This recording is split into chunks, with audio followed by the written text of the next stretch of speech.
اور جب سنجیدگی اور شائستگی کی بات آتی ہے انسانی زندگی میں تو اس کی وہ تفسیر حیات بھی تھے.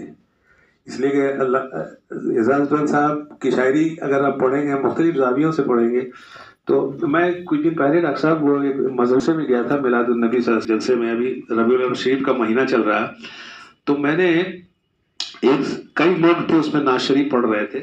بہت سارے حضرات تھے جو نعت خواں تھے جو نعت پڑھ رہے تھے. تو میں کافی دیر تک وہاں تھا تو مجھے ایک صاحب آیا, انہوں نے اعزاز افضل صاحب کی ایک نعت سنائی.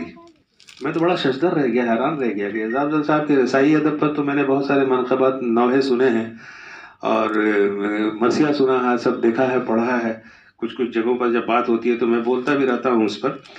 تو میں نے جب ان کا وہ نعتیہ کلام سنا تو مجھے لگا کہ یہ آدمی بہت بڑا عاشق رسول تھا, بہت بڑے عاشق رسول تھے. میں آپ کو ایک دو لائن کی سنا دینا چاہتا ہوں کہ مجھے حیرت ہوئی کہ میں نے بار بار اس سے پوچھا کہ ارے یہ نعت صحیح معنی میں اعزاز افضل صاحب کی لکھی ہے؟ وہ کہاں یہ اعزاز افضل صاحب کی نعت ہے.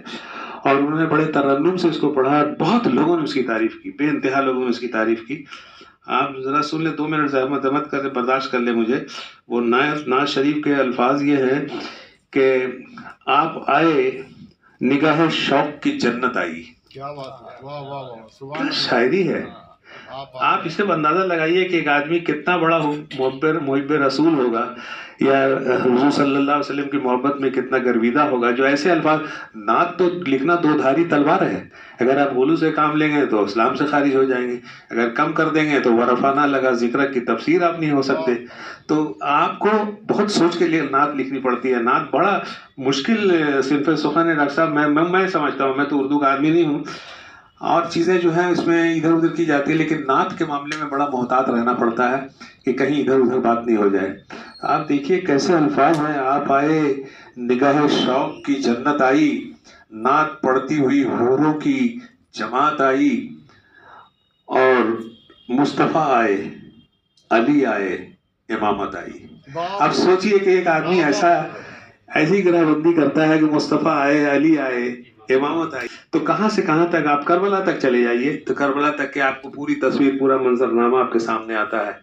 ایک آدمی کتنی دور تک سوچتا تھا. وہ ہے کہ مصطفیٰ آئے علی آئے.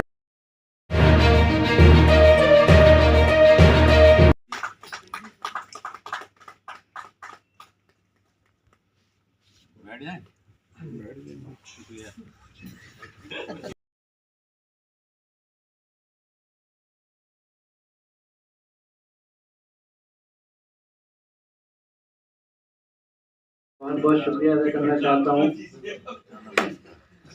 آپ لوگوں نے اس تقریب میں شرکت کی اور بہت بہت شکریہ. ان کے ساتھ استاد محترم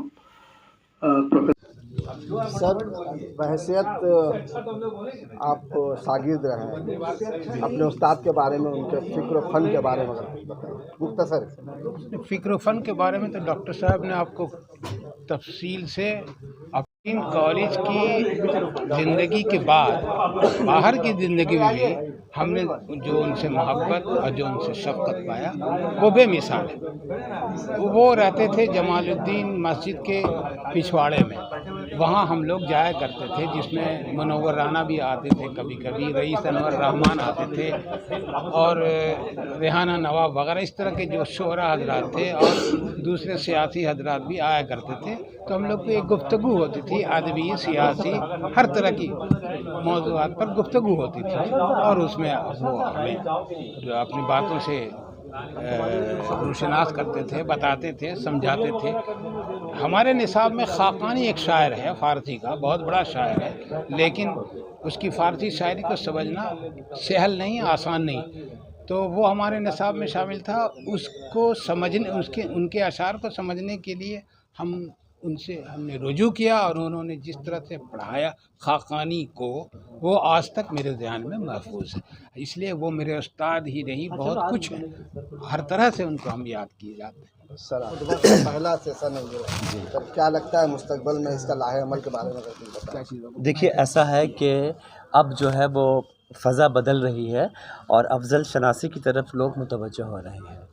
ایک زمانے تک یہاں لوگوں نے یہ رویہ اختیار کر رکھا کہ اعزاز افضل کو نصاب کا حصہ بننے نہیں دیا جائے گا۔ جس زمانے میں مغرب بنگال اردو اکیڈمی میں ایڈمنسٹریٹر کے حیثیت ذاکر حسین صاحب آئے تھے، وہ افضل صاحب کے شاگرد بھی رہے، تو انہوں نے اس بات پر زور دیا تھا کہ اعزاز افضل کی غزل 9ویں اور 10ویں جماعت کے نصاب میں شامل کی جائے۔ تو لوگوں نے کیا کیا کہ ٹیکسٹ بک میں تو شامل کر دیا، نصاب کا حصہ نہیں بنایا۔ یونیورسٹی میں بھی رکاوٹیں پیدا کی گئی، لیکن اب الحمدللہ ہائر سیکنڈری کے نصاب میں اور بی اے آنرس کے نصاب میں، بی اے پاس کورس کے نصاب میں کلکتہ یونیورسٹی کے اعزاز افضل کی غزلیں شامل ہیں۔ تو یہ اس لیے بھی ضروری تھا کہ یادگاری خطبہ کیا جائے تاکہ نئی نسل ان سے واقف ہو، ان پر مضامین لکھے جائیں اور نئے انداز سے ہمارے نئے نقاد کیا سوچ رہے ہیں ان کے بارے میں۔ طالب علموں کے بارے میں کیا کہنا چاہیں گے؟ کس حوالے سے؟ ان کے شاگردوں کے بارے میں۔ ہاں، ان کے شاگردوں کو یہ اللہ توفیق دے کہ وہ بھی اپنے استاد کے حوالے سے کچھ کام کریں، جنہوں نے ان سے فیضیاب ہوئے، وہ کم سے کم ان پر لکھیں، اپنے تاثرات لکھیں۔ اور آپ کو میں یہ بتا دوں کہ کلکتہ گرلز کالج میں اعزاز افضل کی وفات کے بعد 2006 سے ہی وہاں پر اردو آنرس کے فائنل امتحان میں جو یونیورسٹی ایگزام میں طالبہ ہائیسٹ مارکس لے کے آتی ہیں، اسے پروفیسر اعزاز افضل ایوارڈ دیا جاتا ہے۔ اس کے لیے باقاعدہ رقم مختص کرائی گئی ہے۔ ہم لوگ کوئی نہیں رہے گا، دنیا جب تک قائم ہے، کالج قائم ہے، ہر سال وہاں اعزاز افضل ایوارڈ ملتا رہے گا۔ دوسری ایک بات یہ کہ لوگ کہتے ہیں کہ افضل صاحب پر کام نہیں ہو رہا، اصل میں لوگوں کی معلومات محدود ہیں۔ کلکتہ یونیورسٹی سے ڈاکٹر شمشیر عالم نے ان کی پی ایچ ڈی کی ڈگری حاصل کی۔ ہمارے کالج میں شیرین ظفر ہے، وہ ہزاری باغ یونیورسٹی سے پی ایچ ڈی کا مقالہ لکھ رہی ہیں۔ سرگودا یونیورسٹی میں ایک صاحب پیپر لکھ رہے ہیں، اور ابھی فی الحال 2 لوگ اور تیار ہیں جو لکھنؤ یونیورسٹی سے اعزاز افضل کے رسائی ادب پر تحقیقی کام کرنا چاہتے ہیں۔ ہوتا یہ کہ ہم جب تک اپنے لوگوں کو باہر والوں سے متعارف نہیں کرائیں گے تو ان سے پھر شکوہ بھی بیکار رہتا ہے۔ ہم یہاں مسئلہ یہ ہے کہ بنگال میں لوگ کھینچا تانی میں اتنا لگے رہتے ہیں کہ ہم ان پہ لکھنا ہی نہیں چاہتے۔ ہم اپنے شاعروں پہ جب ہم نہیں لکھیں گے پھر باہر والوں سے کیا امید کریں گے؟ پہلے ہمیں لکھنا ہوگا، تب وہ ہماری اس طرف متوجہ ہوں گے۔ نئی نسل کے جو ابھی طالب علم ہیں، جی، اعزاز افضل کے حوالے سے ان کو کیا پیغام دینا چاہیں گے؟ نئی نسل کے طالب علموں کے لیے یہ ہے کہ وہ ان کا شعری کلام بھی پڑھے اور ان کا نثری مجموعہ جو ہے، اگر اپنی زبان کا معیار بہتر کرنا چاہتے ہیں، لفظوں کی ترتیب سیکھنا چاہتے ہیں، بات کس طریقے سے کہی جاتی ہے، بات سے بات کیسے پیدا کی جاتی ہے، تو اس کے لیے اعزاز افضل کے نثری مضامین کا مجموعہ خد و خال وہ ضرور اس کا مطالعہ کریں، اور مجھے یقین ہے کہ اس کے مطالعے کے بعد ان اپنے اندر وہ تبدیلی محسوس کریں گے۔ بہت بہت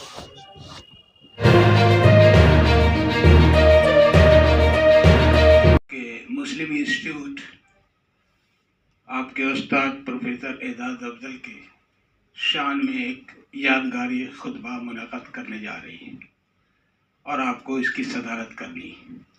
یہ سنتے ہی میرے ہاتھ پیر پھول گئے،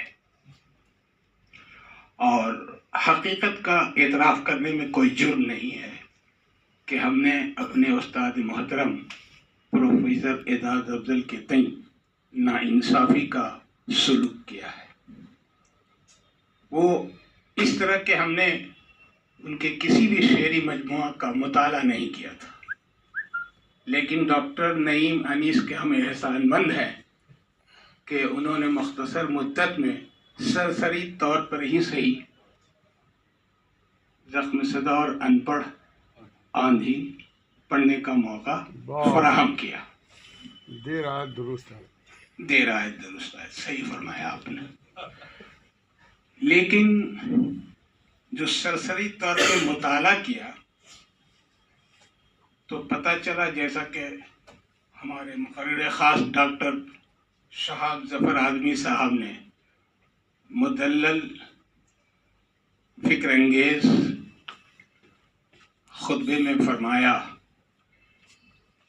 جن جن اصناف کی طرف شاعری کے تعلق سے، شاعری کے حوالے سے جو گفتگو کی، تو واقعی میں اعزاز افضل کی شخصیت اور ان کی شاعری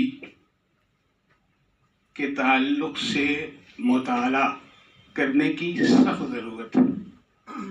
ہم اپنے استاد محترم کا ان کی زندگی میں جتنا احترام کرتے تھے، اگر ان کے جانے کے بعد ان کے کلام سے ہماری رغبت قائم نہیں رہتی ہے تو گویا یہ احترام بے معنی ہے۔ بے شک، میرے خیال میں بے شک حق تو اسی وقت ادا ہوگا جب ہم ان کے کلام کو سمجھیں گے.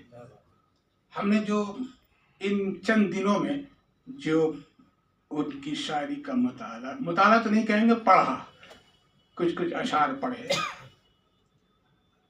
تو ایسا لگا کہ ان کی شاعری جو زخم صدا شاید 1974 میں شائع ہوئی تھی، 74 اور ان پڑھ آدھی 80 کے آس پاس. تو اس وقت جیسا کہ فاضل مقرر نے فرمایا تھا کہ محمد حسن جیسے نقاد نے کہا کہ وہ چہیتے شاعر، جب 74 میں ان کی عمر کیا رہی ہوگی یہ آپ سب اندازہ لگا لیں. جب 1936 میں ان کی پیدائش ہوئی، 38 برس کے ہوں گے. 38 برس کی عمر میں وہ چہیتے شاعر بن گئے، اور پھر اس میں نکھار آتا گیا اور مقبولیت بڑھتی گئی. تو ہم نے جو اندازہ لگایا کہ ان کی شاعری کسی خاص عہد کے لیے نہیں ہے، آج بھی وہ مطابقت یا اس کا ریلیونس ہے. ڈاکٹر صاحب نے کہا اپنے مضمون میں، وہ ایک بار سن لینے سے اس کی ہماری تو تشفی نہیں ہوتی جب تک کہ اس کو بار بار نہ پڑھیں.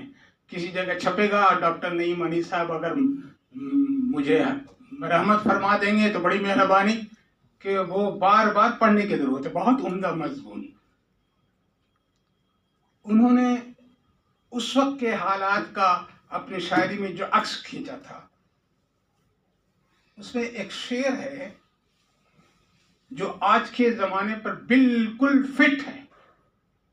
مقتل کی سیاست، نہ ہماری نہ تمہاری. تفریق کرو، پورا ہندوستان کا نقشہ آپ دیکھیے. مقتل کی سیاست، نہ ہماری نہ تمہاری. تفریق کرو گے تو کوئی سر نہ بچے گا. دیکھ لیجیے سماجی طور پہ 74 میں کہا تھا، وہ آج بھی بالکل صداقت پر مبنی ہے. یہ ایک بڑے شاعر کی پہچان ہے. وہ کسی دور کا شاعر نہیں ہوتا ہے. بہت سارے کلکتے میں، بنگال میں بہت سارے شعراء پیدا ہوئے اور ان کی شاعری ہے اپنی جگہ پر، اپنا مقام رکھتی ہے.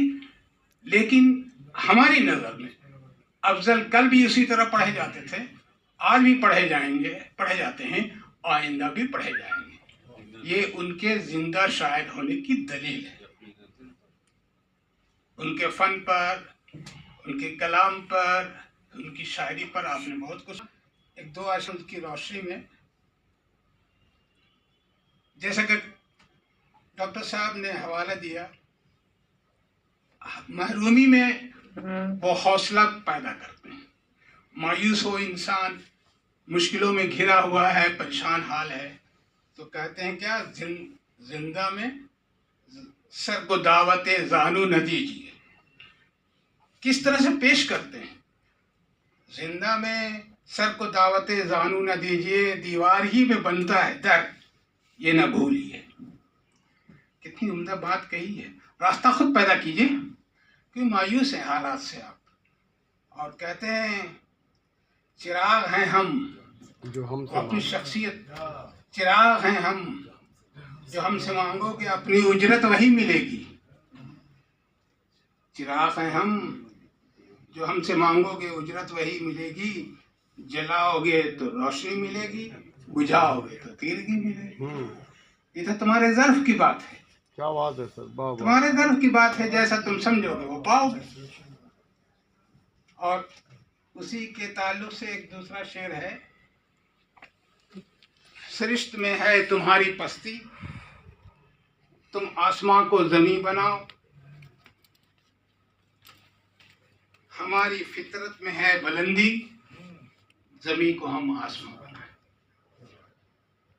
شاعر آواز دے رہا ہے، طنز بھی کر رہا ہے، سمجھا بھی رہا ہے، نصیحت بھی کر رہا ہے.